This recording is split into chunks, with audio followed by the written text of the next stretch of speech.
I've had the privilege of working with a huge range of clients, the Googles, the Amazons, KPMG, BBC, Formula One, and I've been supporting EY, and I was acting as design lead for them across their EMEA projects, which was such a brilliant opportunity, and that's really given me. And what I've always enjoyed about my job is the creative side and the strategic side. Working client side has really given me the opportunity to step back and take a big picture view. And if you are able to ask the right questions of the right people at the right time so that you can get your ducks lined up to actually hit the ground running, then you're only going to set your project up for success. But I would say that one of the biggest challenges for me, getting refinement and definition around procurement route. You know, we should be coming to you and figuring out what you need from us in order to do your job. We need to be able to set our teams up to succeed.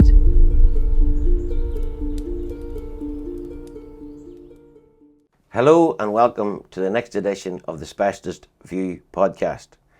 My name is Kieran O'Hagan. I am your host, where we will be talking to industry leaders to try to help each other and help the industry hopefully develop to help us continue to innovate in this ever-changing industry. Today, I will be joined with the amazing Fleur Peck, a friend, an interior designer, and who has recently transitioned into the design side to the client side. Thank you for joining us, Fleur. Thank you for having me, Kieran, and I really appreciate being here. It's been a joy also to see Specialist grow over the last, I think, 7 to 8 years. How long have you been in London now? About 13 years. 13 years, a bit longer, but I think I've been working with you for about 7 or 8 years. And it's been great to see you flourish in those years and work together on projects across that time. So yeah, thank you very much for having me. No, thank you for joining us and taking the time out. So Fleur, to give you a wee bit of a background, has over 20 years experience in interior design, beginning her journey in Australia and working with some of the top design and architect practices in the industry, from ADSR to HLW. Correct me if I'm wrong, anyway. No, Fleur. you are bang on. And I suppose what we wanted to do today was probably demonstrate the size of these international design practices and how industry is maybe slightly different in Australia than it is in central London. And it's what we can bring to the party that could maybe help one or two individuals that may listen to this someday, Fleur. So, could you give us a wee bit more information on yourself, Fleur, and your background? And it's very much a casual conversation. Absolutely. So as you suggested, I was born, raised, went to university and started my career in Australia. And I've now lived over here for some 20 plus years. And in that time, I kickstarted my career off down under. And I fairly quickly, about 3.5 years I was there, but I fairly quickly got itchy feet, and my zest for travel and adventure brought me over here. So in that time, I've had the privilege of working with a huge range of clients, the Googles, the Amazons, KPMG, BBC, Formula One, and most recently, as you suggest, I've jumped client side, and I've been supporting EY, and I was acting as design lead for them across their EMEA projects, which was such a brilliant opportunity, and that's really given me the position to be able to go and help other clients and help them from that front end perspective and when they're looking at bringing design projects together. As well as that, that's also afforded me a bit of extra time, and that's allowed me to boost my side hustle a little bit and dabble my paintbrushes and get my abstract art kind of off the ground. Now, it's very much a side hustle, but I really love that. So it's been a fairly busy 18 months for me, Kieran. Very good. And so your side hustle is art? Mm-hmm. Okay. I think I've seen something about that, actually. And how did you get into that? You've just bought a couple of pieces for this London office. That's perfect. Perfect. See, I don't know what was going on there, business there. There's some background deals going on here. But that's good. And is that like a hobby of yours that you're trying to create a business out of? Yeah, it's not so much to create a full-blown business. It is very much still a side hustle. I love the industry, and I really enjoy working in it, and I'm enjoying at the moment pivoting from design to client side and seeing what that's like. But it's definitely something that I love, and I took some time off over the summer last year, and it gave me the opportunity to pull my website together for my art. And then this year I also joined up with 2 other industry greats who have now left the industry full-time. Kate Vine, who was ex-Perkins and Will, and Sarah Bryan, who was ex-IDSR and HLW, but like me. And we put on an exhibition. So it was brilliant. They're both ceramicists, I'm an artist, and it was just wonderful to be able to step away and do something completely different from the industry, but actually do it within our industry. And as they're creative endeavours, obviously, like what we do, and we're all designers, then it was just brilliant, and it was just such an amazing opportunity. Good. It's nice to have something outside of our day job that, you know, I farm outside of my day job, and it's hard work, but like you, I love it. Yeah. I love my job as well, and I wouldn't change what I do, but it's just nice to have I think it's something different. Definitely a different focus that's completely different. And, you know, I say in my work life, I am a very organised person. I've been running projects and leading projects for, you know, over 20 years. And to do that, you have to be very organised. And I think anyone that's ever worked with me would back me up on that I always am forward planning and forward thinking and you know, planning everything to the nth degree and looking at where there might be risks on a project and how things might fall down and where we can make sure and mitigate those risks and make sure that, you know, navigate our way around them. But in the art world, it's complete opposite. And I don't know whether you find this in your farming world, but I kind of completely let go. No rules, I might have something in my head, turns out completely differently, and that's just part of the journey. So it's a complete topsy-turvy creative side of the creative world for me. That's brilliant, absolutely brilliant. And well, in farming it has to be slightly more planned because it's a wee bit more. I have to go by the weather. It's a wee bit more weather dependent. But like you, we don't. You know, we're quite organised in what we do as a business. So, like, you've got meetings for this, you've got certain times to eat at. There's certain times things happen. Where on the farm it's just kind of whenever it works, it works. So, I can get that. And it's nice to be organised, but it's also nice to have a wee bit of havoc at some hours part in your life. I think definitely. Agree. So you've recently transitioned over to the client side. Mm-hmm. Could you give us a wee bit of information on what that's been like for you and what I suppose the real benefits are for you as a person? Yeah, sure thing. So I guess for me, some of the things that I really love and enjoy about my job and what I've always enjoyed about my job is the creative side and the strategic side. And coming together and working client side has really given me the opportunity to step back and take a bigger look and look at it from kind of big picture view. And I guess although every organisation is different and unique in itself, there's a bit of a formula and a way that you can start projects. That formula can be the same, and those questions that you ask people they regularly follow a theme. And if you are able to ask the right questions of the right people at the right time before you're going to market, so that you can get your ducks lined up and that you're setting your real estate teams and giving them the best tools and the best strategies to actually hit the ground running on a project before they're hitting the market or talking to other consultants, then you're only going to set your project up for success. Yeah. Aye, it makes good sense. Yeah. Do you find that there's a lot of people with your experience on the client side? Is this something that's sort of like a change in the industry? There's a mix, I would say, and I think it's definitely beneficial to have that background knowledge. And I guess I'm going client side in a world of that I can dip in and dip out. So I've worked with EY, overseeing their projects across EMEA, but also helping them strategically to run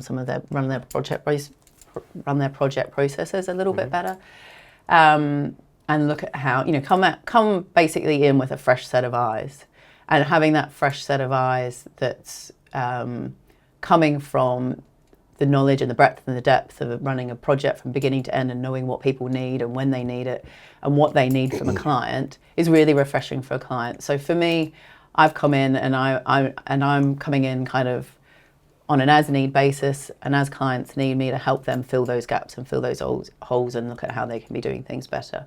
Certainly from a client perspective, and I know several people who've gone client side. And there's different parts within a client team that you can do as well. For me, and certainly the position that I was working at with EY and some of the positions that I'm doing now with other clients, definitely gave me that really great balance of creativity and strategic side of things. And that for me is what I thrive in and where I'm best. So you like the both sides, the creativity piece and then actually running the project. Yeah, and the strategic side of how to run projects better as well. Yeah, so absolutely. What do you see as sort of the main challenge we have within the industry for, say, the next 3 to 5 years, in your opinion? So I think one of the main challenges at the moment is probably one of the biggest challenges. There's lots of challenges. I think all industries have a lot of challenges at the table at the moment. But I would say that one of the biggest challenges for me and what I see the industry facing is actually getting refinement and definition around procurement routes. And if as an industry we are going to continue to go down the path of less traditional procurement routes, which is nothing wrong with that, but we need to be able to set our teams up to succeed. And at the moment, because I feel like we're in a bit of a transition zone, I'm not sure that as an industry we're actually doing it as well as we could. Okay. And I feel like that we could be supporting our teams, giving them better knowledge. I don't have all the answers here on this podcast, but it's something I think that we should be talking about and how we can do that better and how we can, really make our teams thrive. Do you think from a manufacturer's point of view, like from where we're coming from, is there anywhere we could support that? Yeah, absolutely. I feel, and definitely working with specialists and definitely on the last few projects that we've worked on together, one of the biggest things I think that makes a success of any project is collaborating.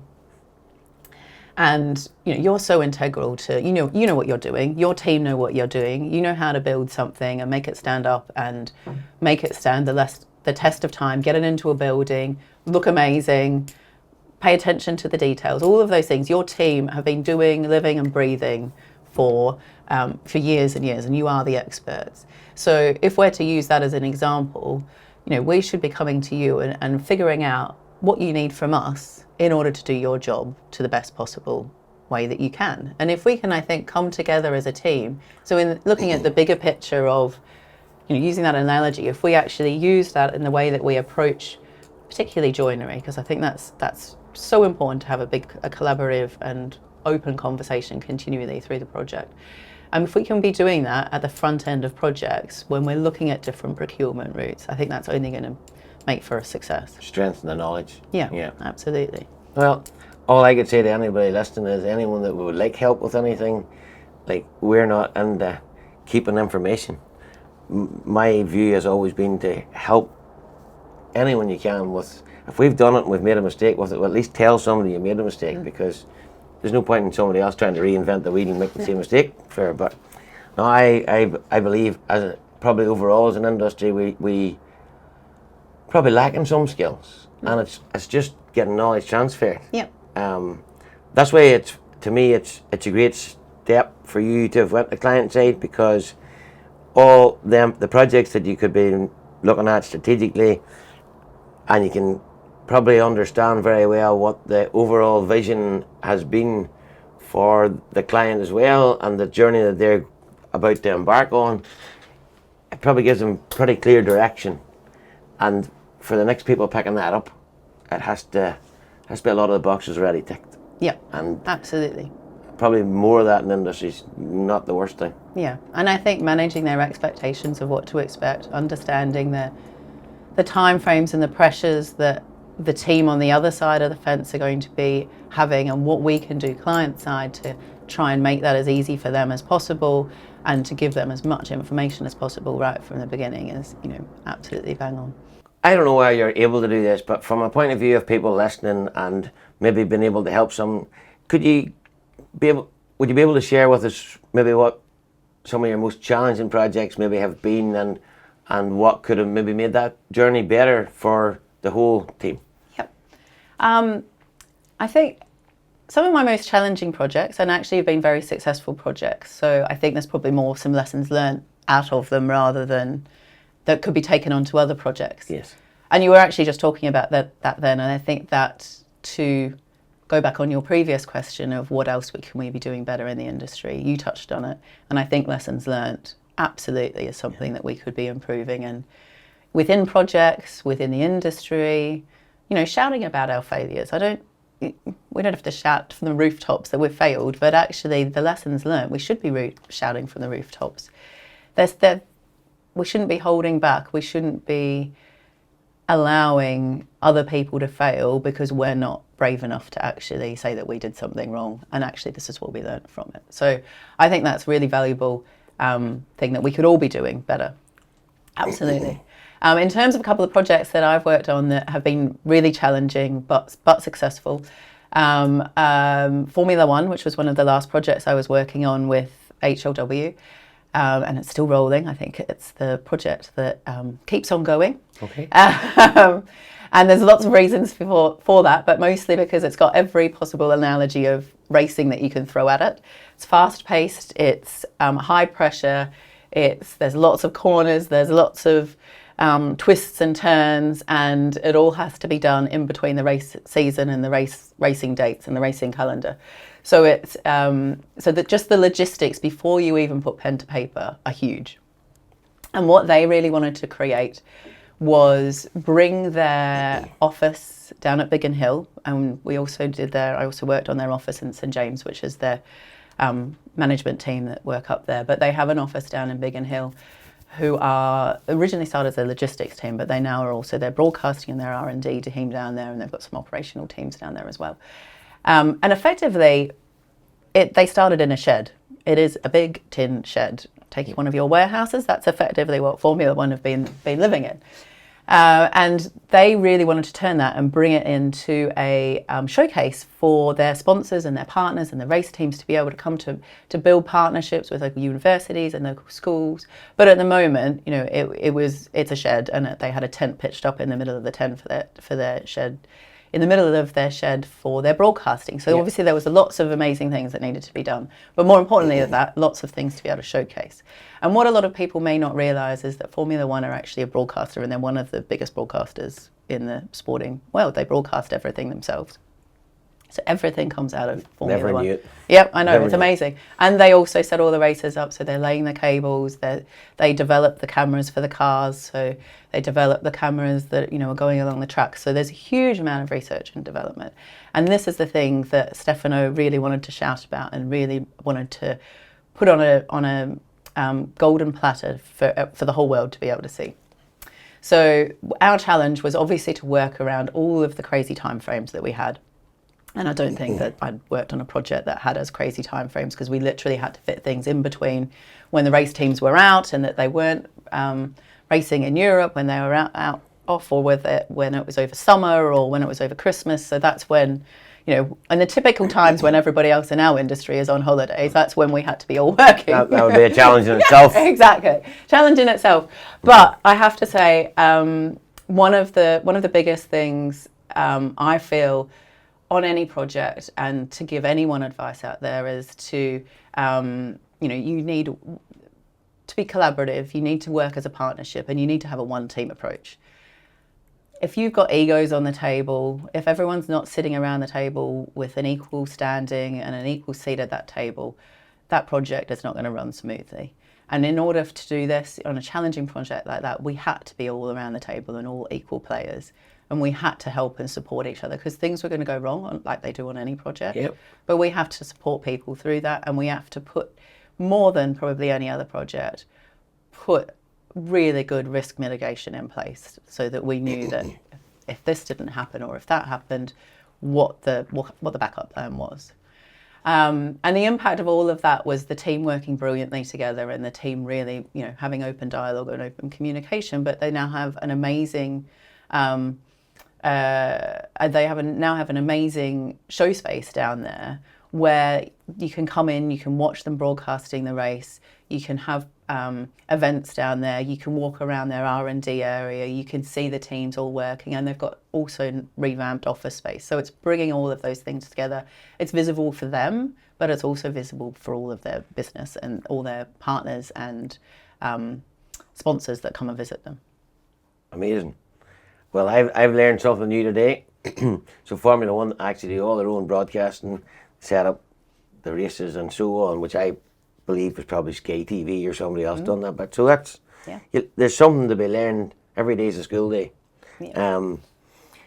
And in these projects that are run at fast pace, albeit that's a project that was run at an exceptionally fast pace, but if I'm hearing you correctly, and I hold a very similar view, is if we bring people around the table and we collaborate, for us it's what starts off with designers, but we'll be working alongside flooring people and dry lining people and M&E people and lighting people and AV people and so on.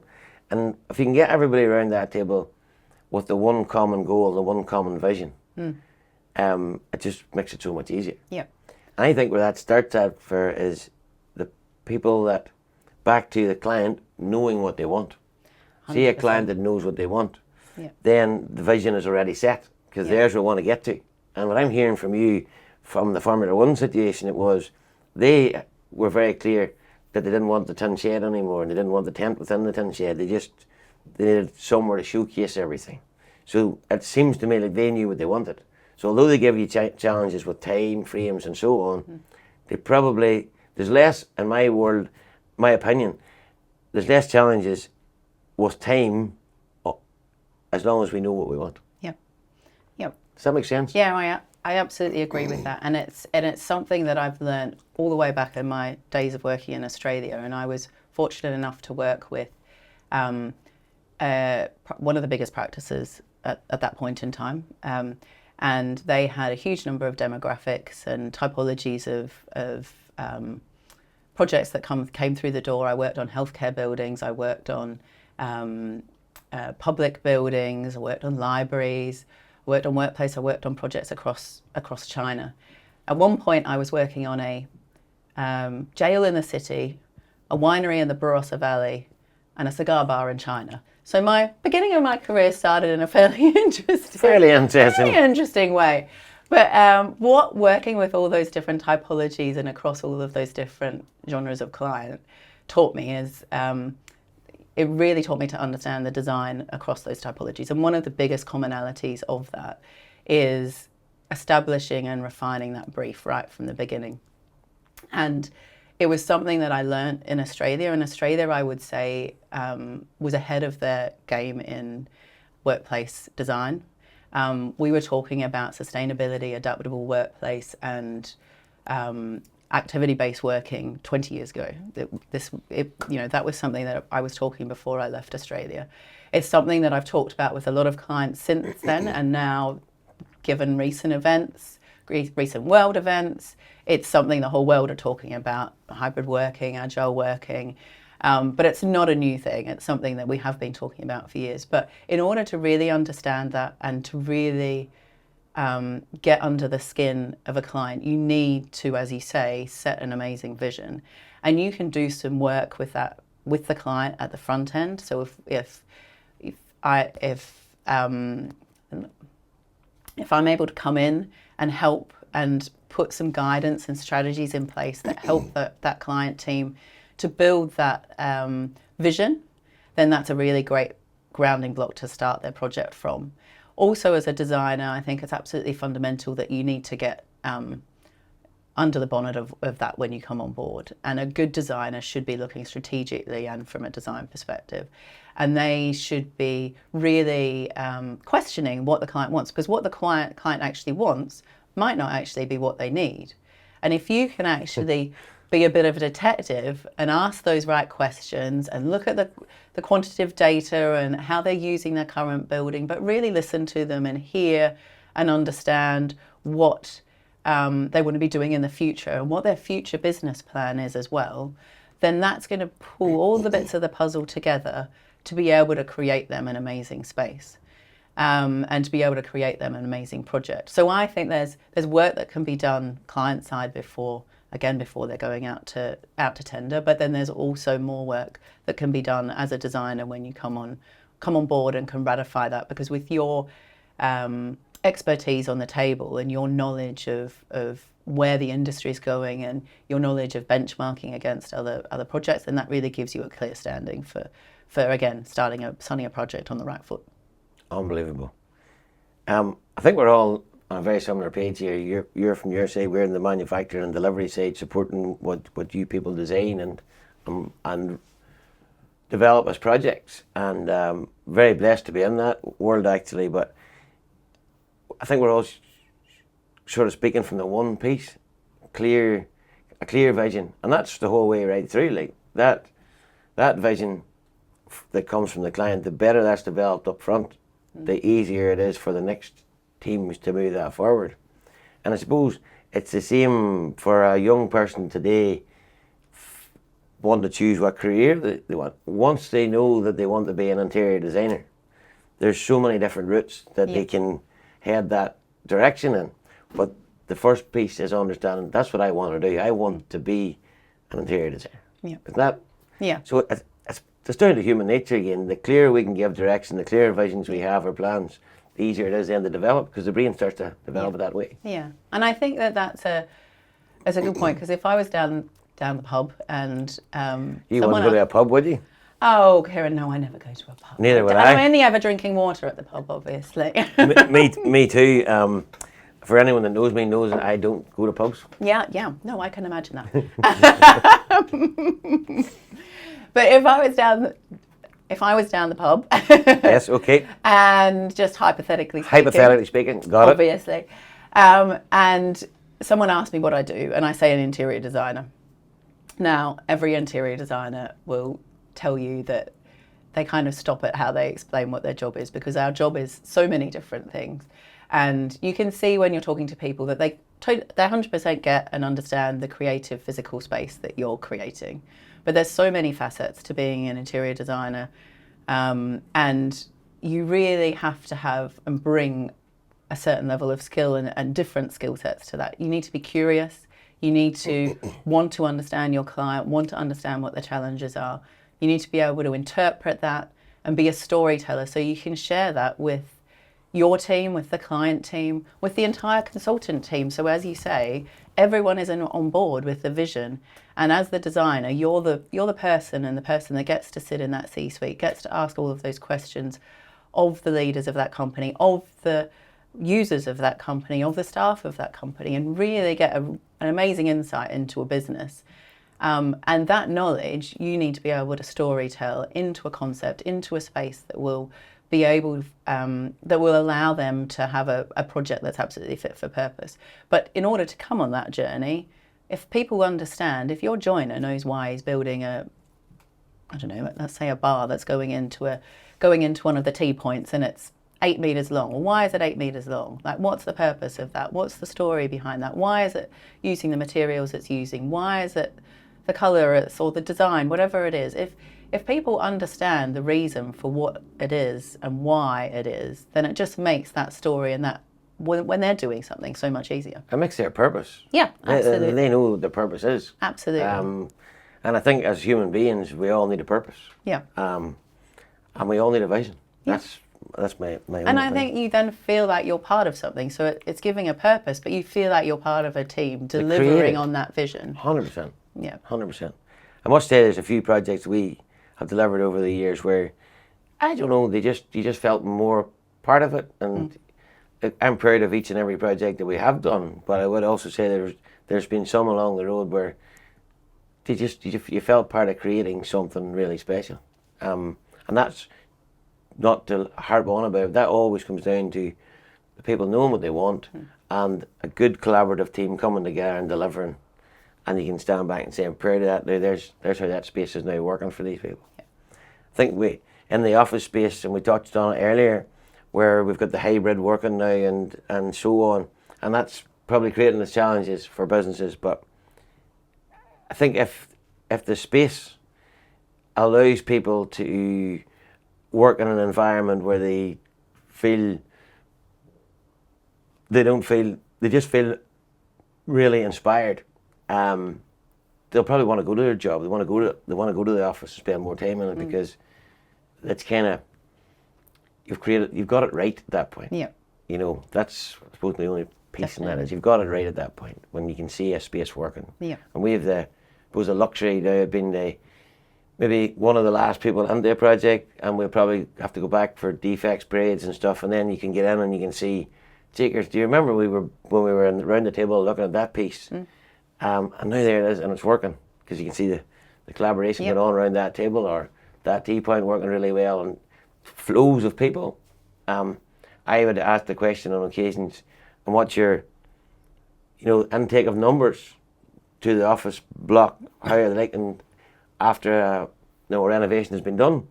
And I've heard a lot lately that like their numbers is well up. I can't quote a percentage because I don't know, but numbers are well up. So that's a good positive sign we're getting something right. Definitely.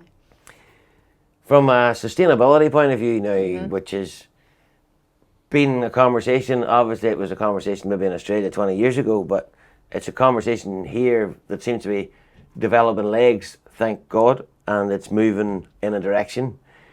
That's probably going to change what we do over the next 3 to 5 years. I hope it changes what we do over the so next 3 to 5 years. So do I. But what's your opinion on, well, I suppose, what can we do to enhance it, change? I think there's a lot of talk. I mean, there's a lot of hot topics in the industry at the moment. One of them is sustainability, which has been around for a long time. One of them is DEI, diversity, equity, and inclusion. There's a lot of talk about that. Obviously, then social responsibility. There's a lot of talk about that. I think it's great that we're all talking about it, but we really need to start putting things into action. And it is starting to happen, and definitely in the sustainability world, it's starting to happen. And things don't happen overnight, but I think we have to start actioning everything that we're talking about. And again, do it as a team. We need to be cognizant of the parameters that we're working in on projects. We need to be having those conversations as early on as possible, because we know the earlier on we have those conversations, the easier it is to create a project that has the right targets that we need to be hitting. But it should be absolutely intrinsic in everything we're doing. And we should be thinking right from the beginning about circular economy and how we can reuse, how can we can repurpose, how can we regenerate, not just what we're doing, but also what the end outcome is as well. Yep. And how that can be repurposed and in the future, and how is that adaptable. And then of course it's material generation and the products that are going into everything. I mean, obviously the best thing for sustainability is to not build anything. Yeah. But that's not going to work either. Yeah, that doesn't work either, because then you're also sitting and you're in buildings that aren't fit for purpose for what they need to be doing. So we need to be, every time we do something, we need to be moving it forward and see how we could do things differently. And that should be a catalyst for, at the beginning of all projects, of how can we do things differently? How can we actually make a difference on this project? Perhaps we didn't on the last one, but we've learned from that, and we can actually really make some, do some of those things that we've been talking about. Yeah. Do you think, Fleur, in your opinion, that the clients would be prepared to pay a little bit extra for a more sustainable project? I think a lot of clients are. I also think it doesn't always cost more money, and I think that's where, if you have those conversations early, and I hope as time goes on it will just become the norm, and that it doesn't end up costing more money. But there are so many things at the moment that do. But I think it's about, again, managing clients' expectations and what's the impact of spending that money? What is that going to get you? What does that, because it needs to be more than just a story that they can put on their social responsibility page. It needs to be giving back. It needs to be improving their employees' environment. It needs to be improving the environment of the people that have pulled that together, that have made that product, whatever it is. It needs to be ticking so many more boxes than it just has on an accreditation. It needs to be fulfilling as many things as we can. Yeah, well, that's the bit I'm hoping that is changing, because we've moved on from the conversation. It's now been incorporated into some design early on, where you've got demountable, deconstructible products. But I'm just not sure as yet. Is it a box ticking exercise for some of the bigger clients, or are they willing to? When I say pay, I just mean it'll probably cost them time in order to think these things through, because it's all new, and that time costs money. Yeah. So it's I genuinely believe if you put 10 of the right people around the table, they can make any project they can come up with a completely new concept which is very sustainable, and it can do much more than just tick a box. But I just don't know that we've got to the point where we're willing to do that yet. I think it's happening in the sustainability world. I feel that the earlier, and again, having that fresh set of eyes from my perspective now on the client side of helping them to see that you need to make those decisions early. You need to be setting goals and targets, depending on the size of the company, of what you want to be doing for your real estate, with your real estate teams. So many clients have sustainability policies, but they don't always flow down into their real estate teams. So I think there's a bit that needs to be joined up in that front. I would argue that it's not just a tick boxing exercise for a lot of clients, and I say that because I've worked on projects where clients may not want to go for the full accreditation, but they do want to focus their project on sustainability targets. So it's more about in that scenario, they absolutely want a sustainability focus, but they may not need or want the accreditation on the door, but they still want to be doing it. Yeah. And the accreditation to them isn't as important as actually doing it, doing the actual, letting the action speak louder than the words, if you like. 100%. Well, if there was any advice, Fleur, as we're approaching the end of this session, is there any advice that you would like to give the industry or give people that are thinking of joining the industry? What would it be? There's lots of advice to give. One that I think there's so much talent in our industry, and we're such a diverse industry. You could come in. It's also an industry that you can come into and pivot fairly easily, and I think people shouldn't be scared of doing that because we have got such a diverse set of industries within our industry, if you like. But we've got so many amazing skills and people in the industry and in any one project. And my advice is to make sure you give everyone a voice at the table. So if you effectively building a project is putting a series of problems together and coming up with solutions. And that's 100% agree. But, the old saying of a problem shared is a problem halved. And if you can get 10 people around a table that are all experts in their field and you put that problem on the table and you give the time to hear everybody's voices and everyone's thoughts, even if they don't necessarily make sense at that point and it's not necessarily, the start of that conversation or the start of an idea isn't the end solution. If you can talk through those ideas and put all of those on the table, you are every time, 10 times out of 10, you will get a better solution than just doing it with one person sitting at their desk trying to figure it out themselves. 100%. So I think it's giving that voice to people and letting the quiet people, the people that don't necessarily talk as much, and I'll put my hand up. I'm the first to put my hand up if I definitely talk in meetings. But, we need to really let people put their perspectives and and ask those questions, I think. Brilliant. Is there anything else, Fleur, that you would like to share with us from a perspective of just any other advice? So you've given advice on how a project could run better, and I like the analogy of it's like a series of problems, then we have to come up with solutions. And the best way of doing that is to put a number of people, good heads together around the table, and let everybody have their speak and really try and understand where they're coming from. But say I'm now 22 years of age, I'm thinking of maybe doing a bit of travelling, I'm thinking of getting into the interior design world, but I'm not 100% sure. And what you also have alluded to there is that when you're in the interior design world, it probably could we can pivot into the direction of you could become working for a contractor. It's something there. You can be working on the client side. You could be doing project delivery. Yep. So there's so many careers that opens up once you get into that first piece. Absolutely. So that's just a bit. Is there any bit there that would entice people into the industry? I think for me it's it's about giving young people, and this is not just exclusive for being an interior designer or working in our industry. I get that. I think one of the biggest challenges that we face as an older generation, bringing a younger generation into the workforce, and a generation that's coming from so many different demographics, is giving them visibility of the opportunities that are available to them. And for me, it's not about what colour you are, what your background is, how much money you have, what your history is, what language you speak, what gender you are. It's about what opportunities are exposed to you.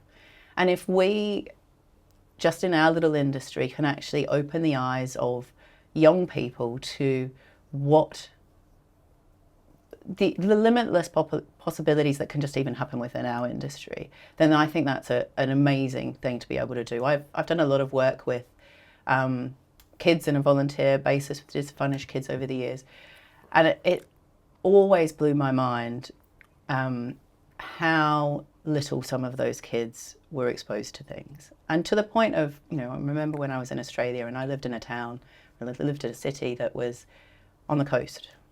And some kids that we would take out had never even been to the beach. And we lived on the coast. Yeah. And that's a kind of a fairly small thing, but that's, if you're in a limiting world and your parents and the people around you aren't able to give you that open your eyes to those opportunities, then we as a community need to be able to give our kids those opportunities and be able to open their eyes to those opportunities. And to be able to know all of those, even I grew up in a world where I went to a good school, I went to a good university, but still I wasn't exposed to as many of the careers that you could follow that are out there. So I just think we need to be doing better for all of our kids in all aspects of schools and all demographics of what are the opportunities. I love it. Personally, I'm on the same page. I think as an industry, where it's in fit out, where it's in farming, whatever it is, we need to encourage the next generation. And we've got to give them the tools. And encouraging them is showing them what the possibilities, they're limitless. Absolutely limitless. And it doesn't really matter what career they pick. And I suppose if there's a piece of advice that we're very much aligned on in this podcast, is that when you potentially pick a road to follow, a path in your career, as long as, always remember that when you get to the end of that road and that path, there is so many other roads moving. It's like a tree and the branches of the tree. But you've got to go a certain journey. And you might not know exactly what you want to do at 16 years of age or at 18 or 21. But there does come a point when you do know exactly what you want to do. And if you've went down interior design path, that could take you into construction. It can take you so many different places. If you go down just different paths. But there's always a lot of branches when we get to a point. Yeah. And that's whenever probably you get to a point where you can make that decision and say, that was for me. Yeah. And I think knowing that, and so many kids don't know that. They don't know. And I think that's what we need to be teaching our kids, and that's what we need to be exposing our kids to. One of the things I am doing at home, and I don't want to be talking about me, but it's me and my dad's farm, but what we're doing is we're trying to bring school children to the farm to see, because it's amazing, even children brought up in the country like you, living on the coast, didn't see a beach, where they've never seen a pig, they've never seen a cow, they don't really know where their milk comes from. Yeah. Like I asked the question, where's the come from the shop? Or that someone needs to milk that cow and there's a job there. There's a job there. Yeah, so, and there's other jobs of driving the trucks, of working in the dairy, all of these things, of the background, all of the, as you say, the branches of the tree. Well, Fleur, I just take this opportunity to thank you for sharing everything and being so open and honest with us, and not focused on yourself, focused on what could make industry better, what could help people. That's the real stuff, the real nuggets of gold. So thank you. Thank you for having me.